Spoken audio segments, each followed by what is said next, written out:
ഇത്തിരി കുഞ്ഞനായ safety pin അധികം ശ്രദ്ധിക്കപ്പെടാതെ പോകുന്നതാണെങ്കിലും നിത്യജീവിതത്തിൽ പലപ്പോഴും നമുക്ക് ആവശ്യം വരുന്ന ഒരു വസ്തുവാണിത്. വസ്ത്രം ഒന്ന് ഒതുക്കി വെക്കാനോ, കീറിയ ബാഗോ ചെരുപ്പോ ഒന്ന് തൽക്കാലത്തേക്ക് യോജിപ്പിച്ച് വെക്കാനോ, എന്തിനു പറയുന്നു ഒരു ചെറിയ ദ്വാരം ഇടാൻ വേണ്ടി പോലും സേഫ്റ്റി പിന്നാണ് നമ്മൾ ഉപയോഗിക്കുക. 1849 വാൾട്ടർ ഹണ്ട് ഒരു കഷ്ണം വയറ് വളച്ച് സ്പ്രിംഗ് ലോഡഡ് മെക്കാനിസം സൃഷ്ടിച്ചപ്പോഴാണ് ആധുനിക സേഫ്റ്റി പിന്ന് കണ്ടുപിടിച്ചത്. എന്നാൽ ഇതിന്റെ എടുത്തു പറയേണ്ട ഒരു പ്രത്യേകത എന്തെന്നാൽ ലോകത്തിലെ ഒരുവിധം എല്ലാ വസ്തുക്കൾക്കും രൂപമാറ്റം സംഭവിച്ചുവെങ്കിലും സേഫ്റ്റി പിൻ അന്നും ഇന്നും ഒരുപോലെ തന്നെയാണുള്ളത് എന്നതാണ്. പിന്നിൽ നമുക്ക് കാണാനാകുന്ന വൃത്താകൃതിയിലുള്ള ദ്വാരത്തിന് പോലും പ്രാധാന്യമുണ്ട്. കൃത്യമായ നീളത്തിലുള്ള ഒരൊറ്റ സ്റ്റീൽ വയർ ഉപയോഗിച്ചാണ് സേഫ്റ്റി പിന്ന് നിർമ്മിക്കുന്നത്. ബെൻഡിങ്, കോയിലിംഗ്, ടെമ്പറിംഗ് എന്നിങ്ങനെ വിവിധ ഘട്ടങ്ങളിലൂടെയാണ് ഏറ്റവും ഒടുവിലത്തെ ആകൃതിയിൽ സേഫ്റ്റി പിൻ എത്തിച്ചേരുന്നത്.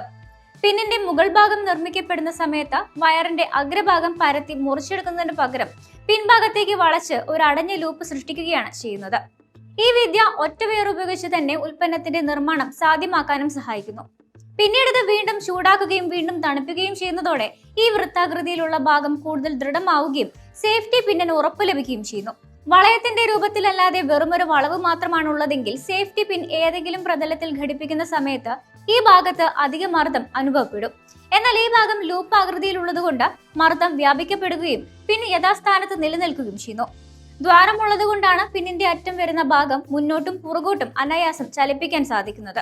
ഇത് തുണിയുടെ ചലനത്തിനനുസരിച്ച് പിന്ന് വഴക്കത്തോടെ നിൽക്കാനും മിനുസമല്ലാത്തതോ കട്ടിയുള്ളതോ ആയ വസ്തുക്കളിൽ ഘടിപ്പിക്കുമ്പോൾ പിന്ന് തുറന്നു പോകാതിരിക്കാനും സഹായിക്കുന്നു. അധികമായി ഭാഗങ്ങൾ ഘടിപ്പിക്കുകയോ ലോക്കിംഗ് സംവിധാനങ്ങൾ ഉൾപ്പെടുത്തുകയോ ചെയ്യാതെ തന്നെ വ്യത്യസ്തമായ കനത്തിലുള്ള വസ്തുക്കളിൽ പിന്ന് സുരക്ഷിതമായി ഉപയോഗിക്കാൻ വഴിയൊരുക്കുന്ന ഒരു മാർഗം കൂടിയാണിത്. ഈ വളയം ഉള്ളതുകൊണ്ട് അടച്ച നിലയിലുള്ള പിൻ പെട്ടെന്ന് തുറന്നു പോകുകയുമില്ല. മാത്രമല്ല, ഒന്നിലധികം പിന്നുകൾ നൂലിലോ ചരടിലോ കോർത്തു കെട്ടാനും ഇത് പിന്നീട് ഉപകാരപ്രദമായി മാറി.